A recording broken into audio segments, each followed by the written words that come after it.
Thank you very much, Caroline, for your introduction, and thank you for the opportunity to present here at this webinar organized by GSEP. And I'm also very pleased to be presenting alongside Marco from Ouranos.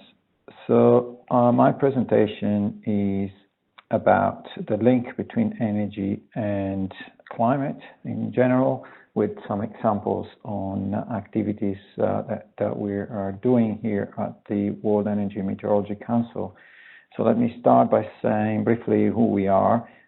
The WEMC is a relatively young organization. It was established formally a year ago, and it's still in its infancy, with a few members, but very active and growing, and with several links across meteorology and energy areas.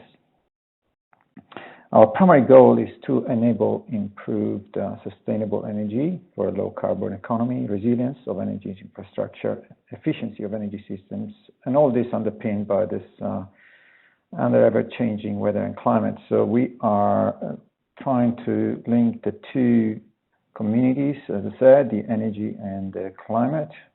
When we say meteorology, we actually mean weather and climate together, so that's a way to express the two fields in one word. And you probably are familiar with the links, but I just wanted to also show how the two fields are connected, and there's actually a very close connection at many timescales, in fact all timescales I should say, going from very short timescales to very long timescales. So very short, I mean really short, even at the level of seconds. Between seconds and minutes, for example, we have the example of a passing cloud that could cause a drop in solar power output, for example. Moving to longer timescales of a few days, for example, we have hurricanes that can cause disruption to oil rig operations. Longer even timescales on a seasonal scale, we have a phenomenon like El Niño, which affects a large part of the world, and it can cause, for example, changes in demand patterns. And we then have long-term changes on a decadal timescales, which would affect the resource availability of power generation, like wind and solar, for example.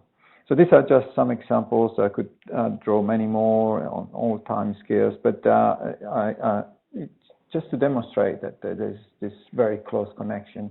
And in fact, the energy industry is very familiar with this connection.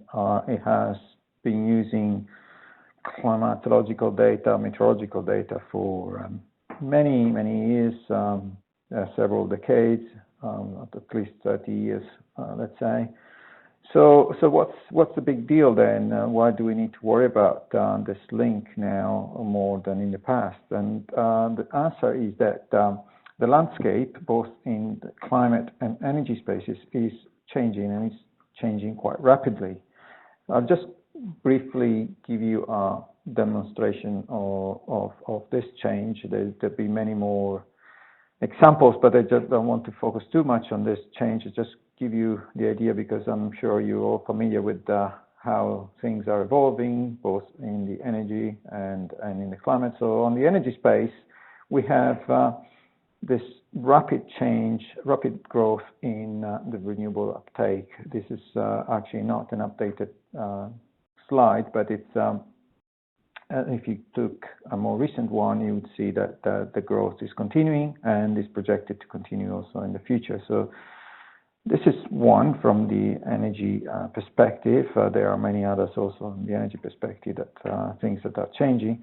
On the climate side, we know that for example, the main changes are to do with this emission patterns that are growing on the left-hand side, which are linked to this changes in temperature, global temperature on the right-hand side, and both are increasing quite rapidly, as I said.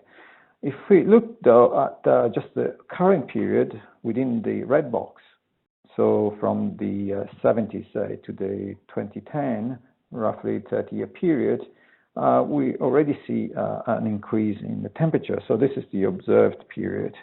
And if we then also take into account the number of disasters due to natural events, as we see on the right-hand side, we can see that the disasters are also increasing, almost in line with the temperature changes on the right-hand side for the observed period. So it's quite tempting to draw this conclusion that the two are linked. We can't do it formally with these two graphs, but there are people trying to link in a more scientific and rigorous way, and there are indications that a warmer world leads to more extremes and therefore more disasters. So we have this strong link between weather and energy. We have a changing space in climate and energy. How do we address then this ever variable nature of climate? Well, there are many examples, and I just want to draw your attention to some of them, starting from some considerations from the energy perspective. And this is related to a project that was run here in Europe, and it ended last year. It went on for 14 months, and it involved a large number of energy partners, and it was driven or led by the RTE, so the transmission operator in France. What they did was to look at how the electricity grid would look like at around 2050 under a number of scenarios. They chose 5 scenarios which spanned the variety of options from the business as usual, so with a lot of fossil fuel, to more renewables, to more distributed power, and so on. So they came up with this type of picture that showed how, under these different scenarios, the grid would look like in 2050. So this was quite a complex endeavor. They looked at a number of factors, from technical to economic and financial factors, political, socio-political, environmental, research and development and deployment. So many factors. So and obviously there are many assumptions also underlying this, because obviously many things could change with breakthroughs in technology, or changes in the economy of the technology available. So this was quite a complex. However, one thing that we noticed that was missing here was the climate input, because we know that there's going to be some projected major changes, and so we found it a little surprising that there was not much consideration of climate in this study. And to just demonstrate that there are some large expected changes, I'm referring here to a recent study which looked at how stream flow projections for hydropower generation would affect the production from hydropower in the period around 2050. And here they show that under this particular scenario, which is a top-level scenario, so it's probably not going to be achieved, but they highlight the fact that under this scenario there could be reductions in usable capacity for 61 to 74%, and so quite a substantial change.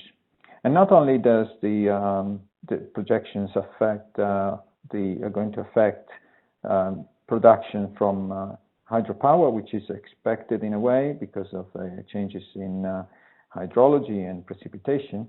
There are also expected or projected, I should say, changes in production from thermoelectric power plants. This is to do with the water temperature changes that obviously affects the efficiency of these plants.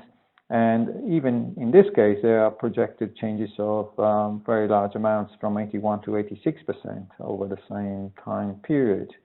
So major changes would be expected under this large emission scenarios, and similar but more smaller changes will be expected for the lower scenarios. So these are big changes that therefore we think need to be considered into the studies, such as the one I highlighted for Europe for the transmission grid, and yet these were not considered. And you don't need to go to 2050 or in 20, 30 years, because we also know that already looking at the historical period, we know there are large variations from year to year. So we took, for example, this case of changes that happen between El Nino year and La Nina year. So these are this interannual oscillation called El Nino Southern Oscillation. And the changes between these two phases, the positive and the negative phases, can be very large. For example, in summer, in the case of Australia, here the radiation would vary, differ from one peak to the other, of more, on average, of more than 10% in areas like New South Wales and south of Queensland, where there's a lot of population, and therefore, if given enough power production, that could affect quite a lot the production in that region. So these are major climatic factors that the energy industry should consider, and it doesn't always do so. In trying to achieve this goal of integrating this climate information and climate variables into the energy considerations and planning, we are running a project here in Europe under Copernicus, which looks at how various climate variables can be then converted into energy variables for different time periods. So we test things on the historical period to make sure that the conversions and our understanding of the system is okay, and then we look at future periods from seasonal timescales to decadal timescales, so 20, 30, 40 years hence. And we look at energy variables that obviously include demand, first of all, because that's the target when we look at how the supply will meet demand. And we look at various sources of supply, which will then be compared to demand. And one of the main output is going to be a tool which allows to look at a map like Europe here on the bottom right, divided into several regions called clusters. And for each cluster, we'll be able to see how much the production and the demand is at any one time in this future timescales, to see whether there is a system adequacy for these various regions. This is initial phase of what this tool will look like. So we have a number of clusters, around 100 clusters around Europe, which are basically the same as the clusters used in the e-highway project that I mentioned before. And for each cluster, we'll be able to then highlight weather or climate variables and also energy variables, as well as the balance between the supply and generation for each of these areas in a similar way to that shown here. So this, I just showed one example of a project. There are many more. Marco will say also about other experiences in the next talk. But overall, we find that there's a lot of meteorological information available around. One of the key questions is, how do we harmonize all this information and then present this in a sound manner to the energy industry? In terms of activities, we have a lot of expert knowledge around. There is the International Energy Agency task on wind and solar heating and cooling. The World Meteorology Organization also has several activities, including Commission for Climatology, IRENA, the International Renewable Energy Agency, is also producing a lot of useful tools for facilitating the use of renewable energy. World Bank has conducted many studies on impact of climate and various other things. So there are many activities that are producing weather and climate data for the energy industry. So how do we actually navigate the system is one big question, because we also, as climate experts, can get lost in this system. So how do we navigate the system? Well, this is something we are addressing. We don't have the answer right now, but it's a question we are asking ourselves. And also we want to make sure that the energy industry is reassured about the information available and that can be trusted.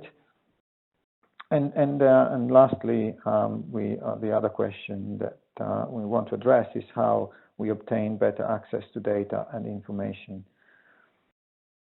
So I mentioned WMO, which is driving this UN-led initiative, which is the Global Framework for Climate Services. This is providing a worldwide mechanism for coordinated actions to enhance the quality and quantity and application for climate services. Originally, energy was not part of the focus areas.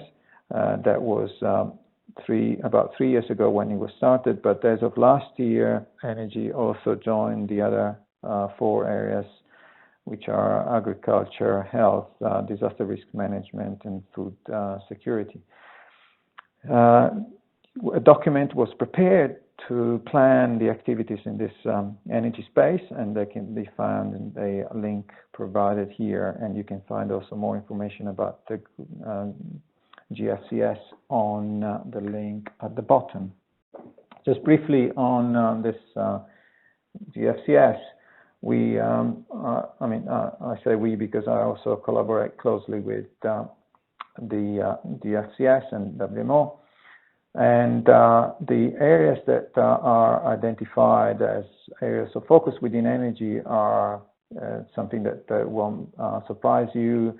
They're basically derived from a project planning perspective, so identification and resource assessment, impact assessments, site selection and financing, operations and maintenance, energy integration, including market trading and insurance, as well as energy efficiency. In terms of WEMC, our work here is focused on specifically enhancing the productivity and policy formulation for the energy industry, on achieving improved adoption of weather, climate, and other environmental information by the energy industry, and on maximizing the exchange of relevant information between developed and developing countries. So the link below will lead you to our website, and you can find more information on that. And also, if you like to get involved, we have several activities. We have interns, internship opportunities, other projects that we run. But I want to draw your attention here to 2 events that are coming up. One is related to the project that I mentioned before, the European Copernicus project, and this is a workshop we'll be running in February in Spain and Barcelona, and this is a stakeholder workshop where we have opportunities to also play with the demonstrator, the interface I showed before. And then we have the other event is our flagship event, which is the 4th International Conference Energy Meteorology, which is going to be in China, in Beijing, from the 12th to the 16th of June next year. And again, the website is here if you'd like more information. And just to summarize, I discussed the close connection between energy meteorology, gave some examples of this. I also touched a little bit about the fact that energy systems are already experiencing sizable impacts from climate impacts. And these are likely to become more severe as time goes by. So there is a strong need to improve the knowledge of meteorological data and processes through the modeling that is provided from weather forecasts, climate models, and so on. There's a strong need also, as I mentioned, to provide trusted information to the energy industry through coordination efforts such as the Global Framework for Climate Services that I mentioned. And lastly, also there is a need to improve access to meteorological and also energy data, which are going to lead to improved products. So it's really critical that the meteorological community and also the energy community can exchange data more freely. As an example, it's as you see also on the image there, we have wind turbines, but often we don't have enough data to assess how well numerical weather prediction models do on sites where we actually have, there are data, we don't have them, but they are kept confidential or for various reasons, including commercial reasons. And we think that this data could actually be exchanged more freely, because that would benefit both communities, because in the long run, as I said, the products could be much better, and that would benefit the industry as a whole. So that's my call for a better exchange of data. And with that, I would like to leave you with our contact details here. And thank you for your attention.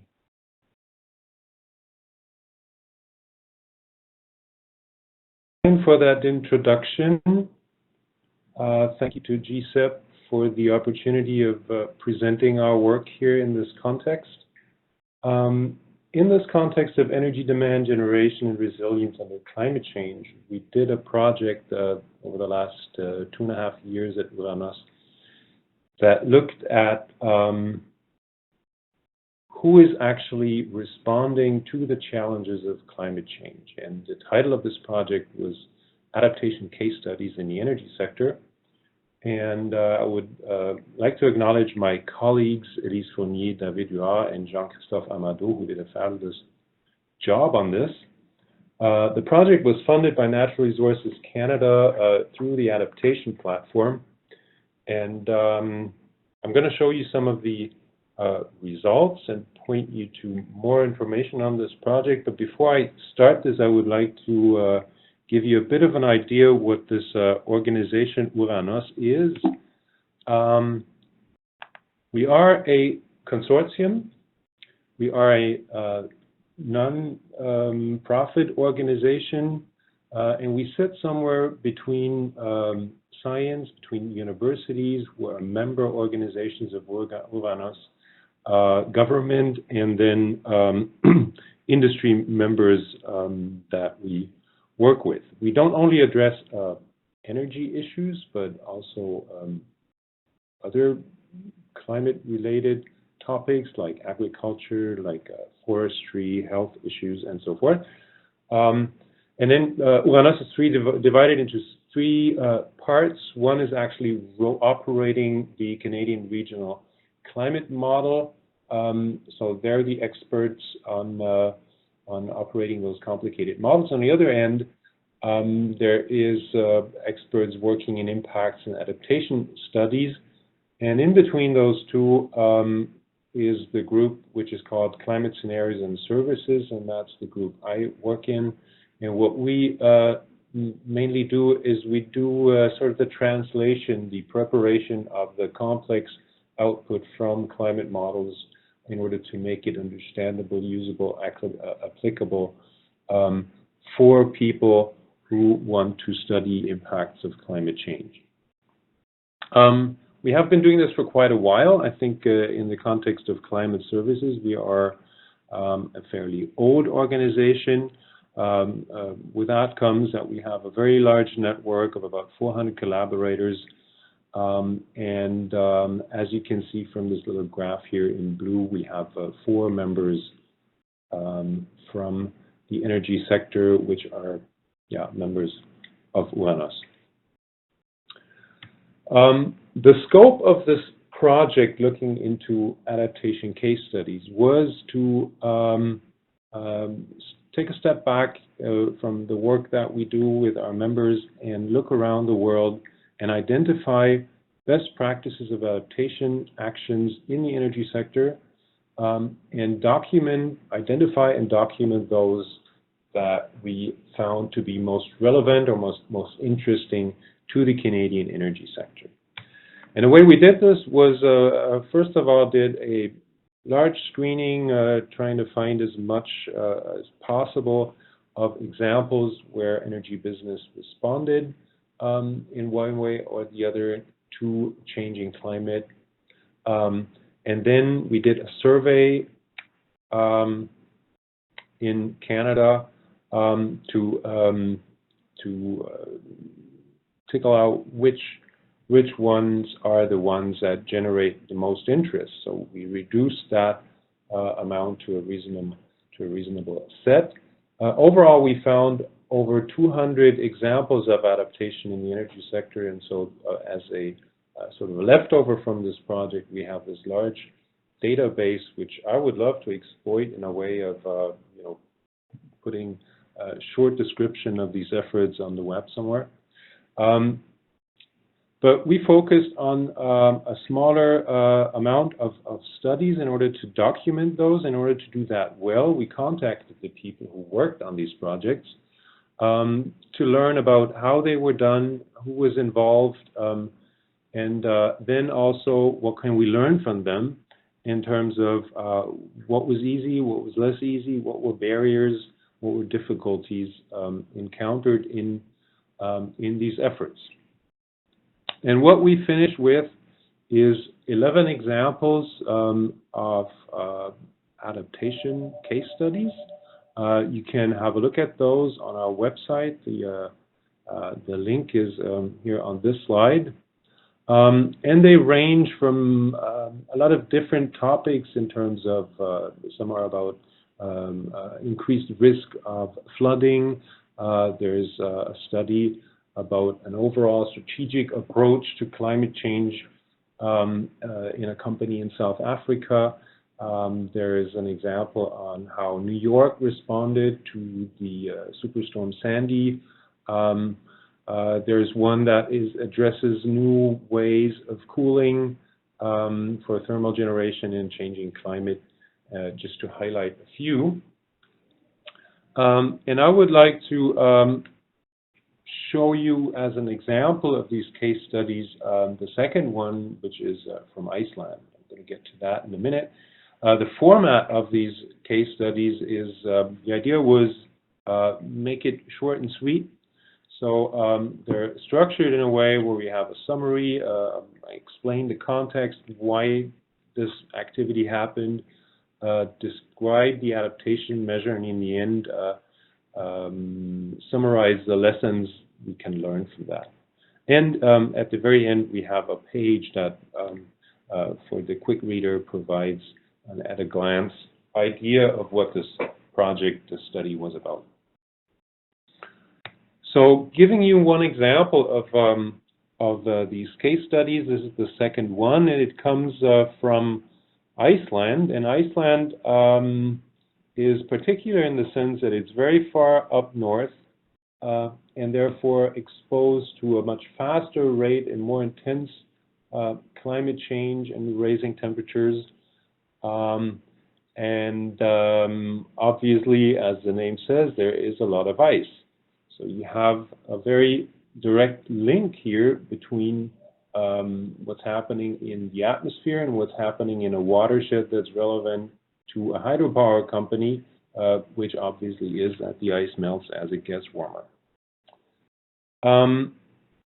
The company in Iceland who is exploiting the hydropower there is the national power company Landsbergian. They produce and distribute electricity from hydro and geothermal. And quite a while ago, in 2005, as Ollie Swainson told us, they discovered or found that the flows that they're observing in their systems do not agree with what the historical record says. So all of a sudden, they find out what we're measuring is not really what we used to be measuring. So At the time, Landsbergian had already been involved in the Nordic climate change project, which was an initiative for Scandinavian countries to assess the impacts of climate change, or the situation for Scandinavian countries involving government institutions, companies, and many scientists. And drawing from that, they learned for Iceland that there is going to be changes, obviously, in temperature and precipitation, but most importantly, the glacial volume is expected to decrease by 25% from 2000 to 2050. Obviously, 25% less glacier means a lot of water that's going to run down those watersheds. So at Landsbergian, they started to work on their observed temperature and precipitation records, and also the glacier area volume elevation curves. They started using data from the IPCC and started correcting their flow series. Now, how they did this, or what this tells them, is illustrated in these bar graphs. And maybe if you focus on the middle one, this is maybe the most impressive one. As they looked into the historical record and said, okay, if we take the last 50 years, the last 20 years, the last 15, 10, or 5 years, you can see that depending on which period they use to assess the average inflow in their system, they get quite a bit of a different result. Obviously, because the flows have increased over the last decades. Now, to complement this with something that takes into account this change over the past, they used climate data in order to correct their observed time series, mainly the temperature, and then ran their hydrological models. Obviously, all these bars are based on hydrological modeling in order to develop average inflows into their system. So they corrected the temperature records to bring them basically up to today's climate. And as you can see from the gray bar on the right and the black bar on the left, they found that they have about a 10% increase of inflows compared to the long-term past record. Well, in this watershed that I'm talking about here, obviously, this is strongly impacted by the glacier cover. 75% of that area are covered by glacier, so that's why we see this strong impact in these inflows. Now, this had an impact on the operations at Landsbergian, and this graph illustrates how gradually they use this information to keep track of the changes in their daily operation in, for example, assessing the production capacity. And if you look at the red line, which would assume a constant climate, a constant inflows, and a constant production capacity for 2010, compared to that, the blue line shows how their production capacity changes as they take into account different data. And on the very left, you would see that their production capacity would be quite a bit lower using the historical record, and then they could already bring up their production capacity by only using a shorter record of only the last 20 years. The next one, the third sort of stop in there, would be a mixture of the record of the last 20 years and modeling using the corrected flow data. And then they continue to do this into the future, finding that by doing this, they adjust their production capacity by about 1.9 terawatt hours. Now, looking into the flows that they were simulating, they found that, well, yes, they can take advantage of this increased flows with their installed system and exploit 1.9 terawatt hours per year more. But the potential is actually much larger. The water that's going to flow down those rivers actually has the potential for 3.9 terawatt hours per year. So this is where this whole assessment became interesting and important for the design for new power plants. They had actually been evaluating a new power plant previous to all this assessment and had concluded that it's not economically feasible. But then taking into account the corrected flows that they would expect for the year 2025, they found that building this new hydropower is well economically feasible. Even more, they could increase the turbine capacity from 70 megawatt to 100 megawatt. So this is basically what happened in Iceland, and as I said, Iceland is sort of a climate change laboratory where things are happening very fast, and the director of resources at Landsbergian, Ulfa Linnet, said that this was probably an advantage for them because they had records that showed them the changes early on, and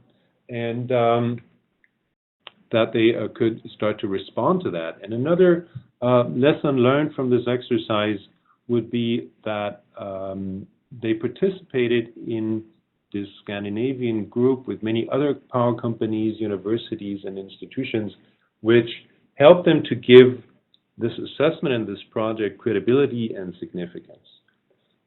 Within the company, they also realized that doing the step-by-step approach of slowly showing that it's a good idea to use the synthetic or the corrected flow series and updating those every 5 years helped a lot in implementing this project within the company and was key to the project's success. So this sums up the one example of these case studies that we collected. As I pointed out earlier, there's 10 more addressing different subjects. You're invited to take a look at our website and maybe go through some of those. The second part that we wanted to assess in this project was to look into barriers and how to overcome these barriers by talking to the people of those projects and figuring out how do these projects work. So telling you a little bit about these barriers, I'm going to have slides here. On the left-hand side will be aspects that actually create the barrier. On the right-hand side, I will try to highlight remedies or solutions that we talked about with the people in the interviews that we did. So one of the big barriers is certainly the need to understand climate change risk and the way it is perceived. And obviously, it's a very complex subject. It's often not really perceived easily because it's such a slow process. And there's still people around who really think this is all a hoax. So in order to respond to that, what showed useful was to collaborate with climate experts or also find a way around it by addressing the whole issue as a precautionary principle or just not calling it climate change. And an interesting thing I thought was that, and that occurred in several studies, or several people mentioned that yes, they did get questions that really come more out of the climate skeptics corner. And they said, well, you know, in the end, this helped us to really dig deeper, better understand the problem, to explain why this skepticism is not correct, and end up with a more robust understanding. A second barrier would be the thing that in tackling climate change, you have to bring a lot of experts from different backgrounds around the table. And imagining having a hydrologist, a climate scientist, and an economist sitting around the table and talking about a model. You would be surprised how difficult it is to get everybody on the same page because they have such a different concept of a model. So obviously, a remedy to this is time and patience, a sustained dialogue, and building collaboration and trust for such endeavors. And as we could observe in the case studies that we document, that this often fosters mutual understanding and might even trigger new ideas.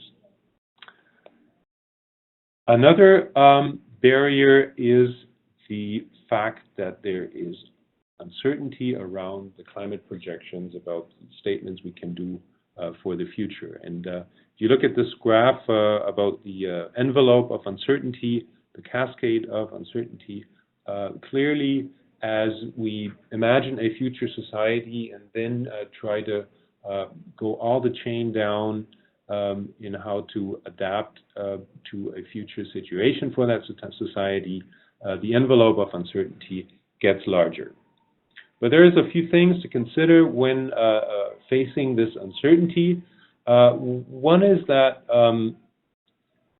we are basically used to making decisions with imperfect information. And in terms of climate, we will certainly never have a certain information. What also helps is knowing that depending on the climate parameter you're looking at, the uncertainty range might differ quite a bit. For example, temperature is, we have much smaller uncertainty envelopes for temperature than for precipitation, obviously. So what always helps is to assess options under a wide range of uncertainty and to be aware that there's decision support tools and there's also novel approaches to making decisions under deep uncertainty. Another barrier would be the inadequacy of existing tools. What we often found was that there's business tools in use who either do not ingest climate information at all, or they are not sensitive to climate and weather information, or they ingest climate information but are only built to use observed data, for example, and cannot deal with climate model data. Well, what we often found was that improving tools, working on these tools to make them useful for climate change assessment, can have co-benefits as they might be applied in different contexts. And adapting these tools may actually improve business operations, so there's an incentive to go into that. Another last barrier that I would like to mention is the fact that collaboration is key in the endeavor of adapting to climate change. All of the studies that we found or that we document rely on collaboration with climate scientists, with government institutions, consultants, and other energy businesses. So to conclude, given the fact that we found quite a few examples where energy businesses are adapting, I think we can say that adaptation to climate change is becoming mainstream in proactive businesses around the world. And our 11 case studies cover a range of different energy types, not only electricity, adaptation types and practices, and address various issues related to climate change and in different organizations. We think and hope that sharing and comparing adaptation experiences will have a powerful influence on the energy sector, and hopefully our case studies help to spread the idea of what is happening and what can be done about it. Useful is the formation of consortia that engage industry, government, academia, and regulators to promote a common understanding and help to lift the technical, financial, and regulatory constraints. And finally, be aware that any adaptation measure is ultimately a decision-making exercise. So in this, it is always useful to look into a set of alternative strategies in order to come up with a good solution.